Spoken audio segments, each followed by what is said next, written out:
به اولین اپیزود از فصل 1 قرار عاشقانه خوش اومدید. امروز به سراغ یه زوج پر انرژی رفتیم که کلی فراز و نشیب برای به هم رسیدن داشتن. از تمنای وصال مجنون قصه ما تا مخالفت‌های لیلی زندگیش. بریم که ببینیم. سلام عرض می‌کنم خدمت شما دوستان عزیز به کانال یوتیوب من خوش اومدید. بی مقدمه میریم سراغ مهمونامون. بچه‌ها سلام. چاکرم داداش. سلام عرض شد. پیمان هستم، حیدرپور، از پایین شهر جنوب تهران. یک خیاط. به به. آره ولی خیاط صنعتی دیگه. یعنی لباس باید زیاد میدوختم، تصمیم گرفتم میرم سمت صنعتیش. موزین موتور واسش بدوزم که حالا پیشا خوشم اصیل شد. سنتی کار نمی‌کنی، صنعتی. اصلا فقط صنعتی. ایول. چند سالته پیمان؟ من 29 قراره که 21 هستم برم توی 30. 29 به علاوه 1 بشی. آره 29 به علاوه 1. بچه‌ها من با پیمان چندین سال رفیقم و تقریبا کودکیمون هم با هم بودیم. حالا یه اختلاف سنی داریم ولی خب از تقریبا بچگی با هم دوست بودیم. خانم شما؟ خب من یاسمین هستم، بابایی، 24 ساله، سال آینده آبان ماه میرم 25. سال دیگه اگر هست شغلت. اون بابایی که گفتیم اول فکر کردم میخوای بگی بابایی هستی. نه فامیلی باباییه. بله من با پیمان کار میکنم در حال حاضر. چقدر خوب. کارهای حسابداریش هم انجام میدم بدون حقوق. چرا بهش حقوق نمیدی؟ این خوبه. خب خوبه. ایول. خب بچه‌ها یه توضیح بدید که چطوری با هم آشنا شدید، اصلا کجا شروع شد، هر کدوم که شما دوست دارید شروع کنید. چی بگم یا شما میگی؟ بفرمایید. من اصلا اصرار زیادی داشتم به رفاقت با خانومم. از سال 2017 فکر کنم اولین بار بود. چه جالب 2017. آره یاد باشه تهران تهران هستش. تهران چیز همون سمت بیتیانین و زلزله اومده بود. بله. بعد یه خورده با هم دیگه تقریبا تو این گروه‌های تلگرامی چت می‌کردیم که کم کم من خوشم اومد، کم کم اینستا پیج زدیم، یه پیج داغون و ما لافتوشک پست کرده بودم، هنوزم هستش. بعد هیچی دیگه کم کم یه خورده پیگیر شدم تا سال 96 یه خورده نگرانم شد، دوباره پا نداد. چرا این نگرانی هم چه توضیح بدی؟ یعنی چی؟ نگرانیه به خاطر اینکه من یه خورده شلوغ بودم. راجبش صحبت نکنم بهتره. بعد که مثلا نرو بیرون خطرناکه فلانه. بعد من دوباره یه خورده اصرار کردم. بعد جالبش این بود مثلا با هم دیگه پیام‌بازی می‌کردیم تا اوج مثلا میرسید بگو بخند شوخی مثلا خیلی اوکی. بعد میگفتم با من رفیق میشی؟ گفت نه. چرا؟ قهر میکرد میرفت یکی 2 ماه 3 ماه 4 ماه اینا میگذشت، من یه استوری میذاشتم دوباره ریپلای میکرد، دوباره همون حرفا از اول، باز دوباره من میگفتم نه، دوباره قهر میکرد میرفت. بعد تو ما برام مینوشت انقدر. من قبل از اینکه با خانمم دوست شم خب یه عکس توی پیجش بود، شلوار قرمز باش بود. بعد رفتم کرش مون با بزرگم اینا، با بزرگم عکسو نشون دادم، گفتم بزرگ این خوبه به نظرت؟ گفت این قرمزی شلواره به درد نمیخوره. ولی خب به درد میخوره. یعنی اصلا صورتش هم نگاه نکرد. اصلا هیچ شلوار آره پرسپولیسی دوست داشت. آره تا رسیدیم به دی 98. خب که اونجا بالاخره موفق شدم رضایت جلب کنم. گفتم یه بار تست کنی حتما خوشت میاد. از همونجا شروع شد دیگه. خب یعنی از حالا اون 2017 که میگی یعنی میشه چند سال این پیگیری تو؟ از 2017 فکر میکنم واسه چند میشه حساب کنم تا 2020 2019 2020 تقریبا 2 سال و نیم. 2 سال و نیم ولی شما قبول نمی‌کردی. خب شما توضیح چرا؟ من قبلش خب توی یه رابطه‌ای بودم، بعد رابطه‌ای که داخلش بودم اصلا اوکی نبود، یعنی سابقه خوبی انگار برای من نبود، یه چیز خیلی افتضاحی بود، تجربه بدی داشتم ازش و دوست نداشتم دوباره وارد رابطه‌ای بشم که همچین تجربه‌ای رو بخوام کسب کنم. برای همین مخالف بودم. یه بار اومدم تست کنم که مثلا خب اشکال نداره، همه مثل هم نیستن، میشه به خودت فرصت داد و اینا. حالا از شانس بعد پیمان دقیقاً همون سالی که من دوباره با یه نفر دیگه تست کردم، اون یه نفر همچین آدمی دوباره در اومد. یعنی هر بار پیمان پیشنهاد میداد دقیقاً جوری بود که من از یه رابطه خیلی بد تازه اومده بودم بیرون، یعنی فرصت نبود که بخوام یه ریکاوری داشته باشم. بعد یه دونه هم که یه خورده تو خونه مشکلات و اینا بود، ترجیح میدادم تنها بمونم تا مثلا کسی دیگه وارد این مشکلات نشه. خب چی شد که قبول کردی؟ به خاطر پیگیری بود یا نه یه علاقه‌ای هم این وسط ایجاد شد؟ اولش که نه علاقه‌ای نبود، من علاقم شاید بگم بعد از 2 ماه مثلا به وجود اومد. اولش که برگشت گفت مثلا امتحان کن و اینا، گفتم خب اشکال نداره امتحان کنیم ببینیم چیه دیگه، حالا تست دیگه. آره امتحان کردم. آره زبونش هم خیلی زیاد بود، دراز بود. 13 دی بود. برگشت گفتش که 13 ماه بعد یه ماهگرد بگیریم دیگه. قشنگ همین شکلی داشت منو گول میزد. ماه بعدش هم که خب ولنتاین بود. تو ولنتاین پیما بر من حلقه گرفت. بعد من این شکلی بودم که خب کسی که بر من حلقه گرفته قطعاً مثلا قصد جدی میتونه داشته باشه. یه خورده از اونجا به بعد مثلا حالت جدی تر به رابطه نگاه کردم که حالا باعث به وجود اومدن رابطه و این علاقه ها شدش. یعنی تو تقریبا میشه گفت اولین هدیه‌ای که براش گرفتی حلقه بوده؟ نه من تا اون موقع کلی گل گرفتم. من همدان کار میکردم. بله. بعد هفتگی میومدیم اینور. اولین گل رو دقیقا همون ما تو راه همدان من با شوکه شدم که هم چهارشنبه یا پنجشنبهش اومدنی اولین گل رو دادم. یه هفته یه دونه گل میدادم. موقع گل خیلی ارزون بود، دست مثلا شد 140 تومن. موقعی که من گل می‌خریدم 8 تومن. نه بابا. آره گل روز. تورم چقدر زیاد شده. آره. خب پس اولین هدیه‌ات گل بود، ولی اونی که می‌خواستی رسمی بهش بگی که واقعا علاقه دارم رفتی حلقه براش. آره از شانس هم روزه میگم دقیقاً ولنتاین بود. خواستم سورپرایزش هم کنم. من به شدت سرما خورده بودم. سرما خورده بود نمیتونست بیاد. بعد من نمی‌دونستم چجوری سورپرایزش کنم. به سختی گفتم هر جور شده حداقل ببریم با هم دیگه بیرون ولنتاین مگه میشه خونه بشینی. رفتیم بیرون. خیلی سرما خورده بودم، انقدر افتضاح صدام در نمیومد. حالا تو فیلماش هستش در حال فیلماش هم داری؟ آره فیلماش اگه دوست داشتید بدید ما بذاریم. باشه مشکل. بچه‌ها قول دادن فیلماشو بدم و بذاریم برات. بیا دیگه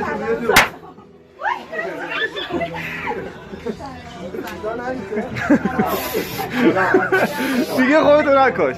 سامانی خودتو نکش. بیا تو جنگ برات همه جور فقط عشقم میدونی دلم تنگه خودمونی ماخه ساخته یه لحظه خوبه هم باشی عشقم تو چه به موقع رسیدی تو یه حس جدیدی برام نفسام به هوات بنده عشقم باره چشاتو میبینی چجوری دلمو با یه نگاه تو از همه دور کرده عشقم آرونم دوست داره عاشقونه میباره کرونا هم تازه اومده بود دیگه 98 کرونا فکر کنم از اوایل. آره از دوم سوم اسفند دیگه اعلام کردن که کرونا اومده دیگه. دقیقاً 2 ماه نه کرونا اومده بوده. شما همدان کار می‌کردم کرونا بود. یه سری هم گرفتیم همونجا ولش کردیم. درسته. خب بعد شما الان پایه دوستی رو بنا کردید. آره فعلا فقط دوستی بوده. خب چی شد که به ازدواج فکر کردید؟ کدومتون مثلا اول پیشنهاد ازدواج رو داد؟ میگی بگم خود من بگم. من خب از همون اولم هدفم ازدواج بود. خب دیگه شیطونی‌ها رو انقدر کرده بودیم دنبال خدایی کیس بودم که بتونم باهاش زندگی کنم، زندگی بسازم، زندگی خوب داشته باشم. دیگه به خاطر همین گفتم خب همین شروعش همین باشه. اولین ولنتاین اولین کادویی که گرفتم حلقه بود. متاسفانه گمش کردم من دارم. آره من گمش کردم. بعد تقریبا قبل بود 5 سال دیگه خب من روزی که رفیق شدم گفتم 5 سال دیگه میام خواستگاری. ولی خب دیگه وابستگی اینقدر زیاد شد، اینقدر هم دیگه رو خب نزدیک بودیم، رفته بیرون بودیم، نزدیک بچه محل هم هستیم دیگه یه خوردم خانواده‌ها خب فشار میارن که مثلا خب به راحت‌تر بشه، یعنی واقعا هم حق دارم به نظرم. بنده خدا مادر خانومم خب میگفتش که شما میرید بیرون، من به باباش مثلا نمیگم، ولی خب من از استرس دق میکنم. یه حرکتی بزنید که واقعا یه تصمیم گرفتیم که بریم جلو. چرا 1-401 چرا یه بازی 5 ساله گذاشتی؟ یه هدفی داشتم دیگه. ببین من تا اون موقع هر چی که در می آوردم و خرج میکردم. گفتم حداقل بخوای یه ماشین بخری 2 سال زمان میبره، بخوای ماشین تو خوردم ارتقا بدی، یه کار تو ارتقا بدی، یا طلاها رو بگیری، یه سری وسایلاتو بگیری، حداقل 5 سال زمان میبره. درسته که آره دیگه. این تورم جلوتر از من رفت، مثلا هم ماشین رو با کمک خود خانومم گرفتم. مجرد بودم اونم نمیتونستم بگیرم. خب 5 سالو که گفت چجوری شد 5 سالو قبول کردی؟ مثلا میتونستی بگی خب یه آدمی اومده توی زندگی من میخواد 5 سال دیگه تازه مثلا یه جورایی ثابت بشه بهم که میتونه زندگی منو بچرخونه، میتونه مثلا یه سری نیازهای زندگی رو برطرف کنه. خب چجوری مثلا قبول کردی؟ هیچ دختری به نظرم قبول نمیکنه. خب 5 ساله اولش که همونجوری که گفتم خب من قصد خودم هم جدی نبود، یعنی اصلا به این رابطه جدی نگاه نمی‌کردم. گفتم تهش نهایت مثلا 1 سال میخواد باشه دیگه. خب توی 1 سال اوکی، حالا با هم میریم بیرون و اینا. که اون بهمن اون اتفاق افتاد، من جدی‌تر به رابطه نگاه کردم. تو ذهنم این شکلی بود که خب اگر نشه چی، اگر بالاخره یه مشکلی پیش بیاد و نشه و اینا، توی ذهن هر کسی هست. ولی خب دیگه اون چون وابستگی و دوست داشتن بود، خیلی بهش توجه نمی‌کردم. منتظر بودم که همون تایم بگذره. بعد خب توی این تایم گذشتن مثلا جوری بود که پیمان یه تایم 2-3 ماهه‌ای بیکار بود، همون از همدان که برگشت کار نداشت. من گفتم که خب بالاخره باید یه کاری انجام بدی دیگه، مثلا ماهی 1000 تومان خیلی بهتر از ماهی 0 تومنه. تو بعد یه کاری رو بریم. مثلا اصرار داشتیم بره شرکت کار بکنه که شرکت مخالف بود، ولی چون من بهش گفته بودم یه 3 ماه رفت شرکت کار کرد. خب این که تلاش میکرد و داشت کار میکرد، جایی رفته بود کار میکرد که دوست نداشت، نشون میداد که خب داره تلاش میکنه برای اون پیشرفته، برای قول 5 ساله‌ای که داده میخواد مثلا به اون هدفش برسه. که حالا تایمش کوتاه شد به خاطر این بود که دیگه بابای من متوجه قضیه شد. البته از قبل متوجه قضیه بود، مگه میشه خب بریم بیرون متوجه نشه؟ مثلا یهو لباسای ست کادو یا همون دسته گلایی که من هر هفته خونه می آوردم، خب خودش شک برانگیز بود. ولی چون دیگه جوری شد که بیشتر آدما فهمیدن به غیر از خانواده ها، دیگه مجبور شدیم که نه دیگه تصمیم گرفتیم که 5 سالش تایمش کوتاه بشه 2 سال. خودمونم راحت بودیم به نظرم، این کار پشیمونی نیستش. آره. تأثیری هم گذاشت تو رابطتون؟ یعنی تأثیرش خوب بود که آره ذره دیگه. زود خب مثلا اون شکلی پیمان مهمونی میرفت یا من مهمونی میرفتم، خب من دلم پیش پیمان بود، پیمان دلش پیش من بود، بعد نمیتونستیم اون تایم با هم اصلا صحبت کنیم. بعد پیمان شکلی بود که توی مهمونی اصلا گوشی دستش نمیگیره، من واقعا اذیت میشدم. مثلا مسافرت رفتن، من تنها مسافرت میرفتم، پیمان تنها میرفت و خب جالب نبود. حالا نظر من اصلا توی پیشرفت حالا خود من که حالا خانمم کنارمه تاثیر داشته، همین اصلا بی تاثیر اصلا نبوده. مثلا خب یکی که انگیزه به نظر بیشتری بهش میده، حس مسئولیت انگار بیشتری میکنه. البته من اینطوری بودم. درست. خب شاید همین الانم به یه سری از خواستهامون نرسیدیم، خواستهایی که قرار بود بهش برسیم، ولی خب اگر نبود به نظرم اینم نبود. آره. یه چی میگم، یعنی ازدواجی شاید باعث شد که خب من زودتر به فکر وسایلای خونم باشم، زودتر به فکر مثلا درآمد بیشتر باشم، درآمد بهتر باشم، سه چیزا رو مراعات کنیم، از این سه چیزا دور باشیم. شاید نبود خب بیشتر اون کارو ادامه میدادم، جلوی سرعت پیشرفت تا همینجاش هم میگرفت. قطعا ریسک خیلی چیزا رو انجام نمیدادم. پس این که جلو افتاد جریان مثلا دوستی شما به ازدواج تبدیل بشه به نفعتون هم شد. آره. حالا هم نظر احساسی که بیشتر حالا خیلی وابستگی زیاد بوده، دوست داشتید نزدیکتر بشید، به هم دیگه سریعتر برسید. از اون طرف هم حالا نظر مالی به صرفه تر بوده. آره. که زودتر برید سر خونه زندگیتون. خب چی شد که تصمیم گرفتید الان وقتشه دیگه باید بریم ازدواج کنیم، عقد کنیم؟ خب اصلا یه چیزی که هست خب بین من و خانومم، ما با هم خیلی تفاهم داریم. یعنی سوای این که باید حالا هم دوست داشته باشیم، تفاهم خیلیه. یعنی یه تایمی ما تصمیم گرفتیم که این تایم عقد کنیم که خوشبختانه عکاسش خودت بودی. آره خب اگر نه مثلا چیز خاصی نبود، نه کسی فشار گذاشته بود، نه طرف خانواده یاسی نه طرف من، خانواده ما اصلا تحت فشار نبودیم که بیاید سریع عقد کنید مشکل داره.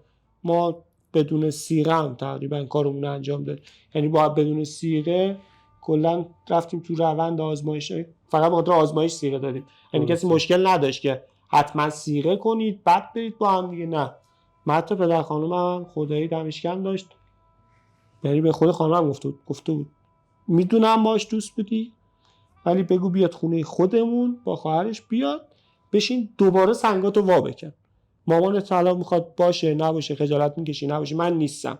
هنوز با هم دیگه از ارتباطی نداشتیم، خودش گفت آقا دعوت کن بیا خونه، یعنی توی این قضیه به مشکل اصلا نمیخوردیم، سخت نگرفتم اصلا. چقدر خوب. بعد این که شما گفتی چی شد اون 5 سال شد 2 سال، خب توی این 2 سال مثلا به قول معروف یه سری چیزا رو آدم میخواد، فقط پول و دوست داشتن و اینا نیستش. خب من توی رابطه‌های قبلی که داشتم مثلا این محدودیت رو اصلا دوست ندارم، مثلا محدودیت برای لباس پوشیدن، محدودیت برای جایی رفتن، یعنی این شکلیه که خب من خودم یه آدم بالغ هستم میتونم تصمیم بگیرم الان میخوام این کار انجام بدم انجامش میدم، نیازی به اجازه گرفتن نیست. ما همدیگر توی این محدودیت ها نذاشتیم که تو این لباس رو باید بپوشی، تو اینجا نمیتونی بری. یعنی خب من اعتماد داشتم، پیمانم اعتماد داشته، هر جا که من گفتم من همونجا حضور داشتم، جای دیگه نبودم. اگر هر جوری هم لباس پوشیدم جلو خودش همونو پوشیدم، خودش نبودم همونو پوشیدم. این بود که بیشتر مثلا کمک کرد. یعنی اینکه همدیگه رو درک کردید خیلی کمکتون کرده. یه وقتی هست مثلا حالا یه رابطه حالا اینجوری شده خیلی تحمل میکنن، مثلا طرف یه آپشن خوبی داره آقا یا خانم یه مثلا جایگاه خوبی داره، حالا به هر چیز دیگه، بعد طرف میگه خب من برای که از دست دادم مثلا پیمانو تحملش میکنم، ولی شما نه، به اون نقطه نرسیدید، شما درک میکردید مثلا پیمان مسافرت با دوستاشو میخواد بره اذیتش نمیکنی میذاری بره، یا خانم مثلا میخواد بحث اینکه لباسای بروز و مد بپوشه شما گیر نمیدادی الکی و اون بخواد تحمل کنه. این خیلی خوبه به نظر من. آخرا ما خب حالا میگم تفاهم ما توی هر مسئله خیلی زیاد بود، به نظرم دوست داشتنه یعنی با تفاهمه انگار مچ بوده. چجوری؟ اینکه خب مثلا من خانومم رو درک میکنم که خب مثلا اگه من بهش گیر بدم اذیت میشه، دیگه گیر نمیدم، نه اینکه به خاطر اینکه مثلا از دستش ندم، نه درکش میکنم که واسهش آزادیش خوبه، یعنی حدشو میدونه، اعتمادم بهش دارم، یعنی طبق یه سری چیزاست که من بهش علاقه دارم. شاید اینا رو نداشت قطعا علاقه نداشتم، مثلا شاید فهمشو نداشت خیلی هم خوشگل‌تر بود باز بهش علاقه نداشتم چون فهمه بیشتر از اون خوشگلیه واسه من ملاک بود، یا این که مثلا درکه مهمتر از هر چیزی برای من بود. خانمم من فکر میکنم همینطور باشه. درست. خب یه سری توضیحات دادید، بعد حالا یه سری دیگه سوالا میخوام بکنم که دیگه از این فرآیند جریان ازدواج بیان بیرون. همه چی هم خوب بود، اینکه الان با هم هستید برای من خیلی خوشحال کننده است. ان شاءالله که سالیان سالم کنار هم دیگه باشید. نوبت شماش. زنده باشید. خب اولین و بدترین خرابکاری که پیمان کرد بعد ازدواج چی بوده؟ گندی که بالا آورده. گندی که بالا آورده، پیمان پارسال وام ازدواجو که گرفت گفت بیا کارگاه بزنیم، کارگاه خیاطی مانتو. بعد من همیشه مخالف اینم که چیزی که توش سررشته نداری رو بخوای راه اندازی کنی روی حرف یه نفر دیگه، یعنی یه نفر دیگه بگه من هوا تو دارم تو این کارو شروع کن. وقتی من خودم سررشته‌ای نداشته باشم نمیتونم راجع به عیبش ایرادش نظر بدم. متاسفانه ما کل اون مبلغ اون کارگاه رو انداختیم، 1 هفته 10 روز بیشتر دووم نداشت جمعش کردیم. چه گندی زد. مبلغی داری 200 میلیون پارسال کلا جمع شد. 200 میلیون شاید بیشتر بود چون جمع شد. 2-3 جا پیشنهاد کاری داشتم اونا عمل بیخیال شدم تا دوباره بیام سر کار. 100 تومانم از جیب خوردیم، نزدیک 300 بودیم. ماشاءالله واقعا گند بوده. خب اولین مسافرتی با هم رفتید پیمان بگه کجا بوده؟ شمال. ما سر و تهمون رو بزنیم شمال. ما اولین مسافرتی که رفتیم برای دوره دوستیمون بود، یعنی به نامزدی و ازدواج و اینا نرسید. فکر کنم دومی سال بود. آره اولین سالی که با هم دوست بودیم که عیدش نه، سال آیندهش ما دیگه با خانواده اوکی بودیم. یعنی خب من با الان جاریم که دختر عمه پیمانم میشه اوکی شده بودم، چون با هم بیرون میرفتیم، با خواهرش بیرون میرفتیم، با هم دیگه اوکی شده بودیم. اینا یه سال قرار بود عید برن شمال. حالا از جمله عمه پیمان میشده یکی از دوستای قدیمی عمه من، یعنی اینجوری بود که بابام هم میشناختش اون شخص. بعد دیگه این راحتی‌ها رو دیده بود، من یهویی همینطوری برگشتم گفتم بابا من میخوام امسال مثلا با فلانیا برم شمال. اول یکم نونو آورد و اینا، گفتم میشناسی مثلا فلانیه، با عمه اوکی بوده و اینا. یه خورده فکر کرد، گفت حالا ببینم چی میشه. فکر کن فردا صبح پیمان اینا می‌خواستن حرکت کنم، من تازه شب قبلش یهویی گفتم به پیمانم نگفته بودم که مثلا قصد دارم بیام، همین شکلی گفتم بذار بگم ببینم بابام چی میگه. گفت حالا بذار فکر کنم. بابای من وقتی بخواد بگه نه میگه نه تمام، وقتی میخواد فکر کنه امکان داره یه خورده حرکتی بزنی بشه رفت. دیگه من به پیمان گفتم، پیمانم زنگ زد با عمش هماهنگ کرد، عمش زنگ زد به بابای من، زنگ زد که آره ما میریم مثلا 3-4 روزه میایم، خیال راحت من هستم فلان و بسار. دیگه اجازه صادر شد و ما رفتیم. خب چقدر خوب. پس توی دوره دوستی اولین مسافرتتون رو رفت. خب تا حالا شده یه دروغی بگی به پیمان که هنوزم نخوای رو کنی؟ اگر مثلا چیزی گفتش دروغ که نه، اگر چیزی پنهون شده مربوط به خودم نبوده، مثلا مربوط به یک نفر دیگه بوده که به من گفته و نخواسته پیمان اینو بدونه، اینجوری بوده. یعنی مثلا اسمش دروغ نمیشه گذاشت، یه راز مثلا. آره. یه چیزی که مگر خودم به شخص دروغی نگفتم. همه چی میگه. همه چی میگه. خب تو خودت چی پیمان؟ تا حالا شده یه چیزی رو یه دروغی بهش بگی و مثلا هنوز ندونه اون دروغه گفته شده، یا مثلا فکر کنه راست بود اون قضیه؟ نیاز نیست بگی ها. نه بذار فکر کنم شاید چیزی او اینقدر گفتی به فکر می‌کنی؟ نه من چیزی پیدا میکنم بخوام بگم، بخوام فکر کنم بگم.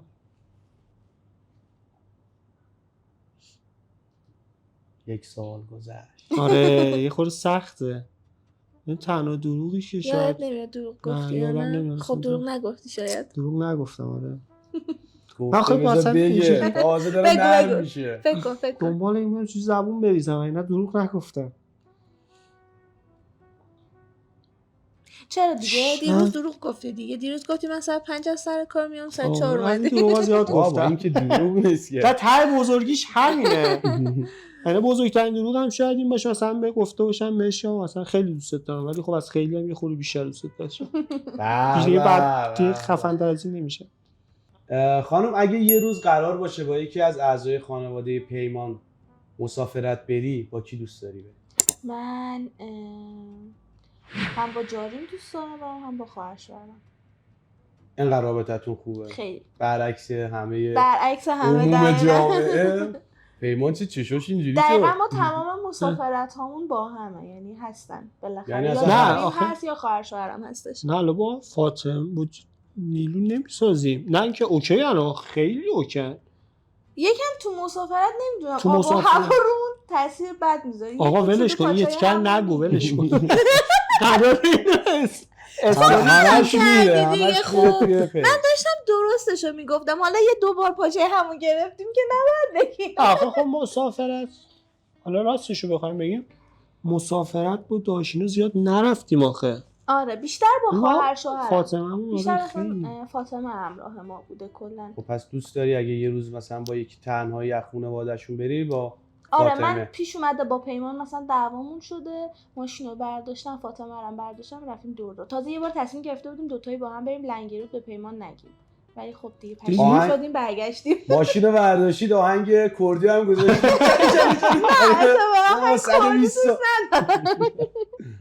خب بچه‌ها یه سری سوالا براتون طرح شده. این تخت شاسی ها رو وردارید، هر کدوم هر رنگی رو دوست دارید. بعد بدون اینکه به نفر بغلیتون نشون بدید. آفرین شما هم وردار. بدون اینکه از روی هم تقلب کنید نگاه کنید صداشو در بیارید جواباشو بدید. در رابطه با همسرتونه، یعنی در رابطه خودتون ننویسید. از همین الان شروع کنید قشنگ فکر کنید و بنویسید.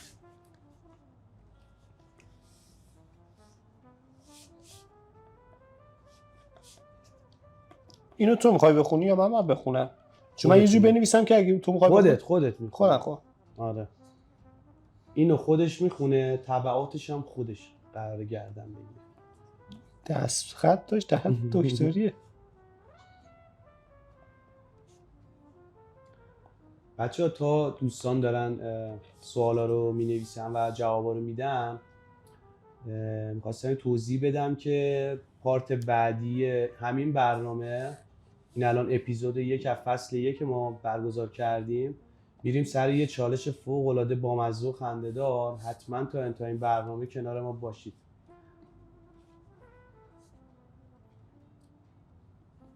چی شد؟ سوالا خیلی راحته خب، ولی خیلی دقت میخواد. آره نمیخواد. حالا وایسا. مگه اینکه واقعا اصلا شناخت خیلی خیلی خوبی داشته باشید. قراره بعدش یه چالش بینتون پیش بیاد. مثلا یه دونه گزینه است خیلیه، این همه‌شو بنویسن یا نه؟ بهترینش مثلا اونی که حس میکنید مثلا بهش بگی، نه همون صفحه است بچه‌ها. اونی که حس میکنی مثلا اگر بگی آره درست گفتی اونو بنویس. مثلا نگه نه این که میگه اشتباهه. مثلا چند تا رو بنویسیم؟ سعی کنید حالا نهایتاً 2 تاشو بنویسید. اسمش یادم بهترینشو. همون که پیمان میدونه بنویس.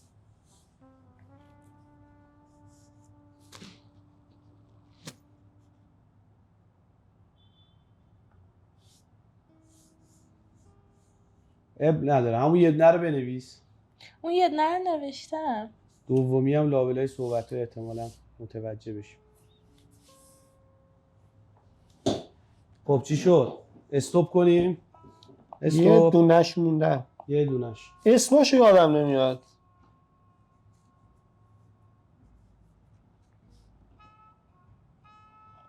اسم تیمه خارجی. نگید دیگه فعلا رو نکن. آخه اسمش واقعا اسمش یادم نمیاد. میتونم کدوم. میتونی یه شخصیتشو بنویسی یه جوری که بهش مثلا برسونی این بوده. یه چه میدونم یه دیالوگشو بنویسی، یه هر چیزی. یه راهنمایی بشه. یه راهنمایی. آره. شما هم همینجوری میتونی براش بنویسی.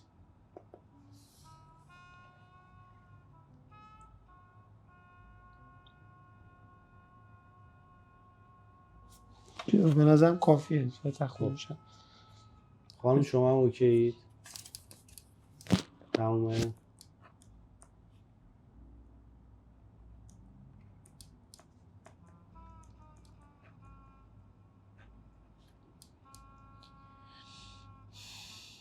اینو واقعا نمیدونم کدومو دیگه بگم.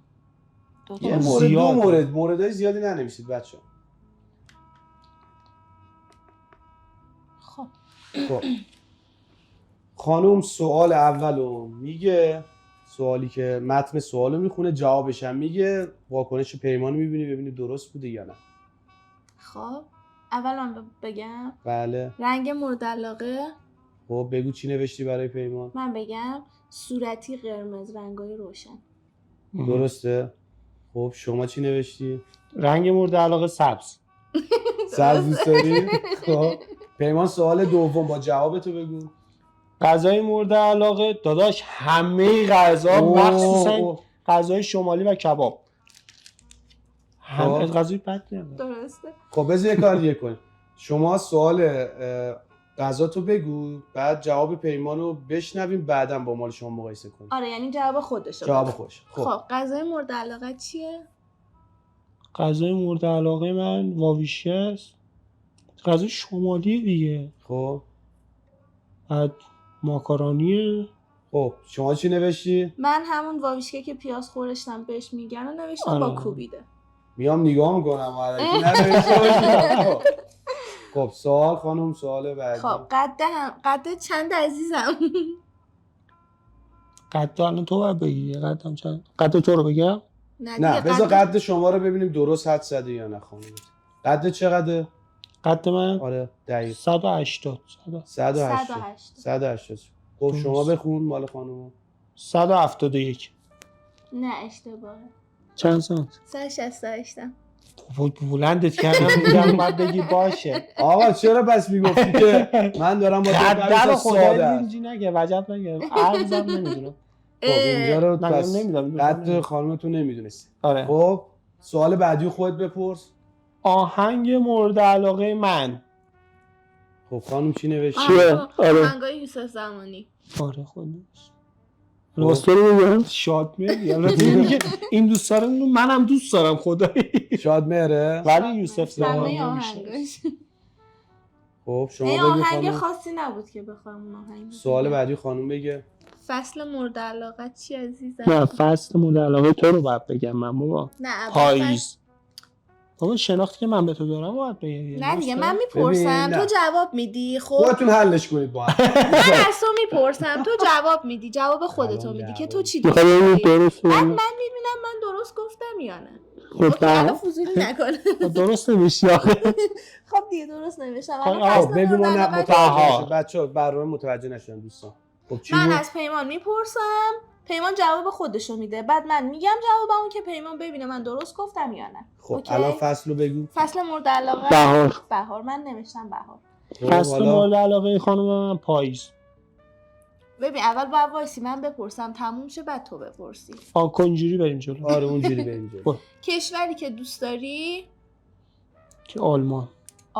آلمان نوشت. چه شناخت خوبی. فیلم یا سریال مورد علاقت؟ فیلم سینمایی؟ من خودم فیلم نیستم اسمشونو دارم. خیلی فیلم دوست نداره. آره مثلا چه اهل تلویزیون فیلمایی که نیستم. رفتیم اون سینما دیدیم چی رو دوست داری؟ با سینمایی بگم. آره. فسیل. خب سریال؟ فسیل نوشته بودی؟ فسیل. خب سریال ایرانی چی بود؟ هر چقدر نگشتم پیداش نکردم. یا داریوش بود؟ چی بود؟ خب من فکر کردم واکینگ دد دوست داری چون ما وایکینگ دد خارجی هست میگه. آره. اون ایرانیه. خب. من گفتم وایکینگ خب دد. پس اینم تقریبا که نه اوکی بوده. عدد شانست؟ 8. من فکر کردم 7. 7 نوشتی؟ گفتم نمیدونم فکر کنم 7. ورزش مورد علاقه؟ فوتبال والیبال. اینقدر زخمم دیگه اینم خدایی. خب حالا تو بخون. بپرسی. از هر فصل بگو. از فصل مورد علاقه بهار و پاییز. خب من پاییز نوشتم. خب کشوری که دوست داری؟ من خیلی کشور خاصی رو دوست ندارم، همه جا رو دوست دارم، ولی بیشتر فکر کنم کجا رو بگم که جذاب باشه برام. به این فکر کنم ایمان چی نوشته. آره قبلا انگلیس رو دوست داشتم، نمیدونم چی نوشتی. نه خب آخه به نظرم آها سوئد دوست دارم برم، کشوری که دوستش دارم نیست، علاقه دارم به خب بس سفر من کنم. اشتباه نمیشم. چی اسکاندیناوی. نوشتی؟ کشور اسکاندیناوی، سوئد و سوئیس و نروژ. آره مثلا کشوری نیست که مورد علاقه باشه. چون قبلا قسمت حقوق خیلی رعایت میشه. آره. از این نظر منه. فیلم یا سریال مورد علاقه؟ من خارجی بگوی. من یه دونه خارجیشو نوشتم اصلا ایرانیش. من سریال مورد علاقه ای که الان خیلی دوستش دارم تمامش کنم گیم آف ترونز. اگه همکاری کنی نگاش کنیم. یه دونه هری پاتر رو خیلی دوست داشتم از فیلم‌های فانتزی. بابا این ترکیه هر داری هر روز نگاه می‌کنی. دارم نگاه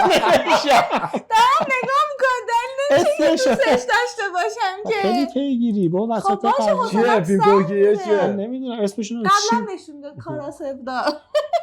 دیدی داشت نه، جم نشون من میداد. فیلم‌های فانتزی من کلا اصلا دوست هیچ دارم. فیلمی نمیتونم ببینم، وقت این کارا رو ندارم. عدد شانس عدد شانس من 9 و 7. یه دونه از عدد شانس دیگه. 9 13 چون من اومدم. 13 رو میخوای بخورونی به آقا هم 13 که عدد نحس بود که. ولی واسه ما عدد شانس شد. خب پس اینو اشتباه نوشتی تو. عدد شانس خانمت 9 یا 7. داشت اینو نوشته فیلم و سریال.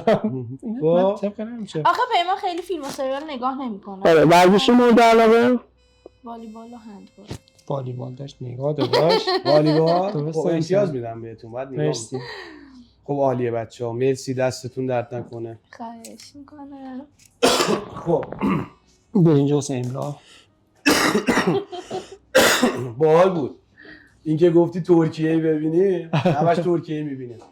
همش خب. نمیبینم به خدا اولین باره. آقا الان شروع کرده 70 قسمت 2 ساعته. داشت خدای تو واسه چیزی که علاقه داری اینقدر بعد وقت بذاری دیگه. آره نه وقتی حوصله‌ام سر میره باید به جای اینکه تو اینستا بچرخم نتمو تموم این خوب. کنم فیلم نگاه کنم. آره این خوبه این فکر خوبه. خب میتونی بچه‌ها کتاب بخری کتاب بخونم. آره کتابم بخبرش. خب بچه‌ها یه چالش دیگه داریم. این چالش خیلی بامزه است. چالش سواله تک جوابیه. بچه‌ها باید یه دونه جواب یک کلمه‌ای بدون تعلل بگن. یعنی اصلا نباید فکر کنن راجع به سوال. یعنی فقط همون سوال من دارم بیان میکنم همون لحظه فکرشون رو بکنم و جوابو بدم. و یه دونه از خانم یه دونه از آقا سوال میشه. بریم ببینیم چی میشه. آماده اید بچه‌ها؟ آره اول از کی؟ تو خودتون انتخاب کنید. من. اینم بهتون میگم بچه‌ها سوالا یه جوریه که چون نمیتونید خیلی فکر کنید احتمال اینکه مثلا تو یه سری سوالا اشتباه جواب بدید و اون اشتباهه خیلی مرگبار باشه مخصوصا برای ویدیو تو چک داریم دیگه برای مثلا. تو حواست باشه احتمالش هست. ویدیو چک هست ولی من الان دارم میشنوم. نه منظور که ببینم چی گفتم مثلا چقدر آره. خرابکاری کردم. خب خب پس اولین سوال شده پیمان. درست. پیمان آماده باش. تک کلمه‌ای یه دونه جواب و خیلی سریع و بلافاصله میریم سر سوال بعدی. مگر اینکه سوال اشتباه جواب داده باشی مثلا خانم شاید بعدش بیاد و یهو چالش ایجاد آخرین سوال زندگی آره. خب اولین هدیه‌ای که بهش دادی انگشتر. سفر قبلی کجا رفتید؟ شمال. سفر بعدی کجا میرید؟ شما خب شام دیشبتون شام دیشب سریع. چلو گوشت. تاریخ آشناییتون 13 دی 13/98. تاریخ عقدتون 15/8/1401. PS5 یا سفر به کیش؟ سفر به کیش چه عجب PS5 یعنی دارم فور دارم. آها فور. ایول. طلا یا یه شاخ گل از پیمان؟ طلا. صبح زود یا شب دیر؟ صبح زود. صبح زود. سینما یا کنسرت؟ کنسرت. فلافل کثیف کنار خیابون با یاسمین یا ارکیده جاده چالوس؟ فلافل کثیف. فلافل کثیف. حیوان خونگی شتر یا بز؟ بز. بزو واقعا به عنوان حیوان خونگی می‌خوای بیاری؟ بین شتر و بز ترجیح دادم بز رو انتخاب کنم. چای داغ تو تابستون یا دوغ آبلی تو زمستون؟ دوغ آبلی تو زمستون. یه سال لوازم آرایشی رایگان یا آیفون 16؟ لوازم آرایشی دوست ندارم آیفون 16. آیفون 16. کیف پولتو بزنن یا رمز گوشی رو همه بدونن؟ کیف پولمو بزنه. چی داری اون تو که میخوای رمز عکسای بزنن؟ خانومم واه، خب عالی. قیافه اول صبح از خواب پا شده است یا عکس کارت ملیت؟ عکس کارت عکس ملی. کارت ملی. خونه 30 متری تو زعفرانی یا 300 متری تو فردیس؟ 30 متری تو زعفرانی. 300 متری تو فردیس بهتر بود. نه خیلی احساس تنهایی میکنم اونجوری. یه هفته بدون اینترنت یا یه هفته بدون همون؟ یه هفته بدون اینترنت. یه هفته بدون اینترنت طاقت میاری؟ آره. خب عالی. خب این سوالای ما تموم شد خیلی جالب بود. دمتون گرم. نه ولی خدایی را میونی کلامت حالا من ببخشید. نه اینکه خب واقعا من جمع کوچیک‌تر باشه یعنی جمع بیشتر باشه رو واقعا بیشتر دوست دارم. یعنی مثلا کلا من خانم عاشق اینیم که بریم مهمونی. شلوغ باور بیشتر نمیشه. باشه. همین الان فکر کنم توی خونه‌ای که حالا فعلا هستیم هفته 2 روز یا 3 روز بیشتر نیستیم. بیشترش همین چتر این اونوریم. و کلا معاشرت رو بیشتر دوست آره. دارم. بیشتر خونه جاری. آره ولمون کن کشت. کلا با جاریت خیلی اوکی پس. من با جاریم خوبم، لطفا با جاریاتون خوب باشید. جاریا آدمای بدی نیستن. تو دو تا خوب کنار هم خوبن. اینم حرفیه. خب یه سری سوالا دیگه داریم خب که با اشاره باید جواب بدید بچه‌ها. یه فکر کنم دیدید توی چالش‌های کلا کاپلا هستش. مثلا کی آره خوشگل تره فلان بسار. آره خب کی عاشق تره بیشتر؟ جفتتون جوری. خب کی منطقی تره؟ کی بیشتر خرج میکنه؟ کی زودتر عصبی میشه؟ خب کی بیشتر غذا درست میکنه تو خونه؟ کی تو شرایط جدی میخنده؟ هرس درار. خب کی زودتر قهر میکنه؟ کی زودتر آشتی میکنه؟ هم زود قهر میکنه هم زود آشتی میکنه. چقدر خوب. کی رومانتیک تره؟ ببخشید نه. کی رومانتیک تره؟ چی شد؟ یکی دیگه. یکیش خانم. کی زودتر کوتاه میاد؟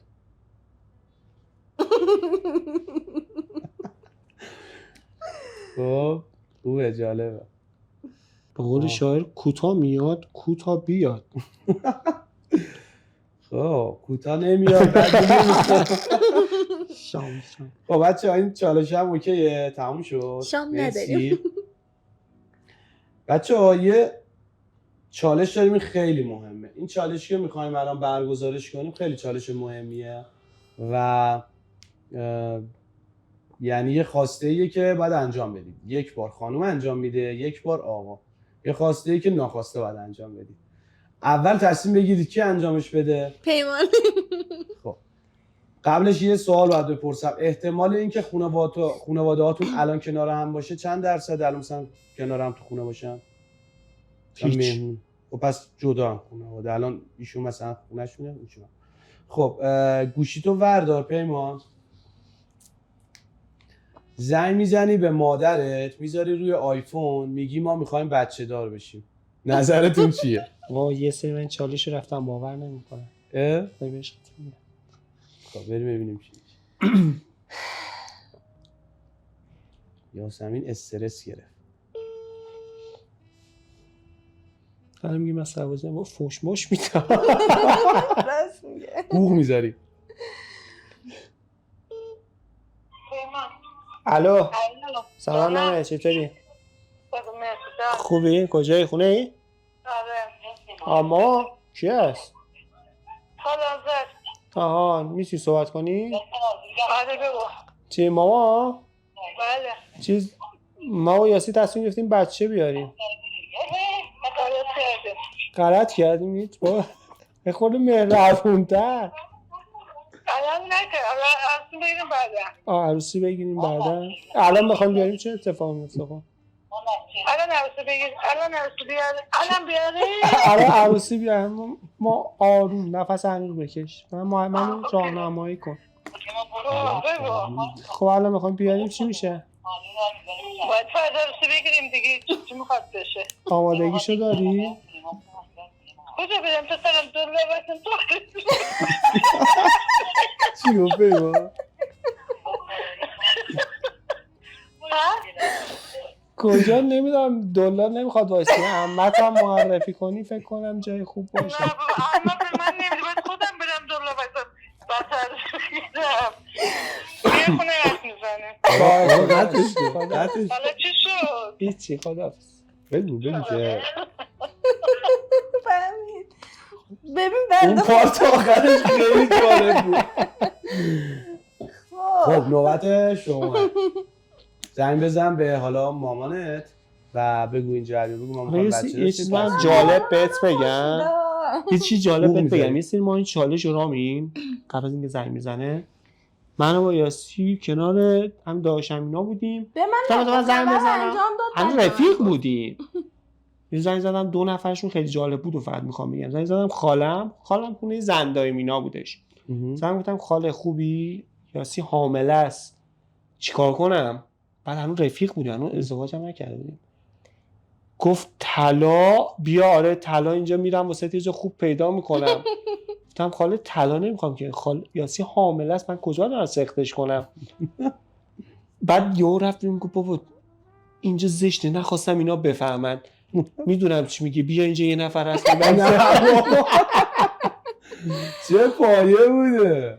یه دونم عمم مادر خانم داشتم زنگ زدم اینجوری بهش گفتم و گفت پسر اصلا قصه نخور، همین فردا سری برو خونه مادر خانومتینا بگو اومدیم ازدواج کنم. ازدواج کردی یه دونه حلقه بذار، بگو سری میخوام عروسی کنیم، سری عروسی بگی بیا برو خونه باباتینا بشین، ولش کن بذار سری جمع شه.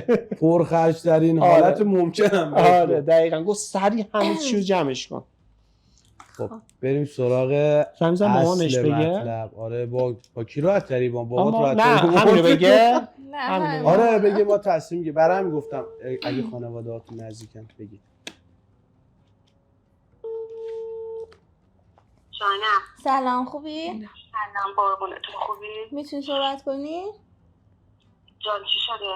مامان میگم که یادت چند روز پیش داشتیم با هم صحبت میکردیم؟ چی؟ چند روز پیش داشتیم با هم صحبت میکردیم. خب من گفتم من دوقلو دوست دارم. خب من و پیمان تصمیم گرفتیم بچه دار بشیم. بس کن. وا خب مگه چیه؟ چرا؟ خب چون من بچه دوست دارم. خب الان چرا؟ خب کی تصمیم بگیریم؟ حالا صحبت میکنم باهات. چرا؟ خب نمیتونم الان صحبت کنم. حالا این کار انجام بدیم یا نه؟ نه فعلا. زهر مار. بیشور. خیلی بیادبی. با کی گشتی بیادب شدی؟ سر زندگیش. خاله پیش توه، فکر کنم از خاله این بیادبی رو یاد گرفتی. میگه فکر کنم از خاله بیادبی رو یاد گرفتی. میگه بیشور. نه ما ساکته. باشه پیمان پیشته؟ پیمان آره. اون آخر منو بیچاره میکنه. پیمان باشه حالا زده 6 قلو شد چیکار کنیم؟ 2 تاشو میدم به تو، 2 تاشو میدم مامان پیمان، 2 تاشم خودم نگه میدارم. به خاله بده. خب 2 تاشو خاله میدم حسن نگه میداره. خدا خیرت بده مرسی. دیگه توخیه میشم خاله. زشته دیگه. خدا حافظ. خودت حافظ. چه مخالفت‌های سختی. ولی باحال بود. ولی بهشون بگید حالا. نه یعنی میدونن. خب میدونن که ما تا خونه نگیریم نریم خونه خودمون آره. کار انجام نمیدیم. خب بچه‌ها یه جمع‌بندی با هم بکنیم. یه سری چیزی که من متوجه شدم، شما یه رابطه‌ای که از سمت پیمان عاشقانه بوده رفته جلو، یاسمین خانم زیاد راغب نبوده به این قضیه، حالا با توجه به یه سری شکستایی که تو رابطه قبلی داشته، و اینکه بعداً جلوتر که رفتید یاسمین هم خب خیلی راغب شده به این قضیه، حالا همه چی اوکی شد و هم ازدواج هم کردید. میخوام بهتون بگم که برای بچه‌هایی که دارن ویدیو رو میبینن، دوستانی که کلا تصویر ما رو الان تصویر شما رو دارن میبینن، رو به دوربین یه نصیحتی بکنید. الان خیلی راغب نیستن، خیلی شوق ازدواج ندارن مردم، جوونا. نظر شما چیه؟ مثلا الان با توجه به چیزی که گفتید، صحبتایی که داشتید و چیزی که من دارم حس میکنم و بیننده ها حس کردن، همه چی خیلی خوبه. مثلا ازدواج شما ازدواج خیلی خوب و باحالی بوده و با هم حس میکنم خیلی بیشتر رفیقید، انگار به جایی که زن و شوهر باشید انگار 2 تا رفیقید کنار هم دیگه. حالا شما نصیحتتون، نصیحت اسمشو نذاریم بهتره، صحبتتون چیه با جوونا در رابطه با ازدواج؟ بگو بعد از نه تو صحبتتو اول تو. خب ببین اول که حق دارن. خب ما همین الان که به قول من رفتی تایم از نامزدیمون گذشته، باز دوچار یه سری چالش‌ها میشیم. یکی از چالش‌های مهم زندگیمون الان خرید خونه است. خب یعنی الان انقدر همه چی گرون شده، ترس این که خب بالاخره میخوان تشکیل زندگی بدن، خونه باید بخرن، فلان باید بکنن اینا. ولی در هر صورت اگر دو نفر کنار همدیگر دوست داشته باشن، با هم تصمیم بگیرن یه زندگی رو شروع کنن، شدنیه، نشدنی نیست. با هم دیگه کار میکنن، یعنی خب الان دقیقا همین شکلیه که دیگه دختران در کنار پسرا دارن کار میکنن، یعنی خانوما دیگه همشون خانه‌دار نیستن، اکثرا شاغلن. اگر کسی هست که واقعا دوستشون داره و واقعا حس میکنید کسی هست که بتونید باهاش خوشبخت بشید، این تلاشه رو میبینید توش، میبینید که میتونه پیشرفت کنه، میتونه گزینه خوبی باشه. خب من به دوربین نگاه کن توضیح من یه چی بگم. خب حالا خود رامین بود، نمیدونم در جریانش هست یا نه، ما موقع ازدواج اصلا چیز به نام مهریه نداریم. یعنی مهریه داریم 100 شاخه گل رز تموم شد و رفت، یه سری شرایط گذاشتیم واسه خودمون، واسه پایدار شدن زندگی. یعنی کسی که دنبال زندگی کردن از نظر من، خب قطعا زندگیش چالش هم داشته باشه دچار مشکل نمیشه. چرا؟ خب ما همه چی به صورت مساوی بینمون تقسیم میشه و از نظر خودم چون پشتوانت عشقت، احساساتت، فهمت، درکت هستش، بهتر میتونی روند زندگی رو طی کنی.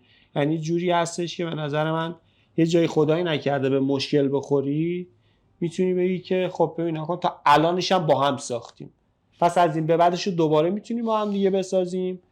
یا اینکه خدایی نکرده بخواد تموم شه، به اندازه زندگی که کردی و حالا عذابی که کشیدی، خوشایی که داشتی، به همون اندازه سهمت برمیداری.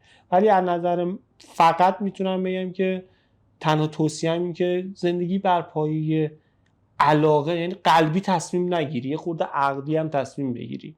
یعنی به فکر این باشی که آقا همه چی دوست داشتن نیست، یه سری جاها باید بگی ببخشید و تاثیرگذار بوده و جواب مثبت داده و همه چی به روال عادیش برگشته و زندگی به نظرم یک لحظه از اون قسمت سیاهی خارج شده و رفته رو به سفیدی. فلسفیش به نظر اینجوری میشه و قشنگ بوده. به نظرم جسارت داشتن توی زندگی خوبه. آره و همین. خانم شما صحبت دیگه ای داری؟ نه دیگه تموم شد دیگه تموم شد، صحبت بریم خونه‌مون دیگه. اگه سوال بپرسید راحت‌تر میتونم جواب بدم تا اینطوری کلی بخوام صحبت کنم. یکم سوال سخته بپرسم؟ برام. آره. همون سوالی که پرسیدم برای جوونا چه پیشنهادی داری؟ اونا که پیشنهادا رو دادیم تموم شد رفت. خب بچه‌ها خیلی ممنونم که دعوت منو قبول کردید و تشریف آوردید، زحمت کشیدید. خیلی برنامه خوبی بود. من خیلی لذت بردم کنارتون از همصحبتی و دیدار مجدد جفتتون و اینکه انشالله همون جوری که من متوجه شدم انقدر عاشق همدیگه هستید و خوشبخت و خوشحالید، همینقدر خوشبخت و خوشحال بمونید، عزیزی زنده باشید و انشالله فرصت‌های بعدی باشه ما بیشتر همدیگه رو ببینیم. قربونت. ما هم خوشحال شدیم رامین جان اومدیم دیدیمت. خیلی وقت بود دلمون واسه تنگ شده بود و ندیده بودیمت. امیدوارم که بهترین نحو ممکن تونسته باشیم تو دل بیننده رفته باشیم و لذت برده باشن، از تجربیات استفاده کنن. ما که لذت بردیم. من خوشحالم از اینکه به این برنامه دعوتمون کردید. امیدوارم که بقیه دوستانم دوستش داشته باشن و همیشه موفق باشید. زنده باشید. مرسی. تشکر، خیلی ممنونم. دوستان پارت 1 فصل 1مون تموم شد. منتظر کامنت ها و نظراتتون هستیم. اگر دوست دارید که توی برنامه من شرکت کنید حتما کامنت بذارید و کامنت ها حتما جواب داده میشه و ما کنارتون هستیم و جوابگو هستیم. خیلی ممنونم ازتون. امیدوارم که روزای خوبی رو سپری کنیم همه با هم.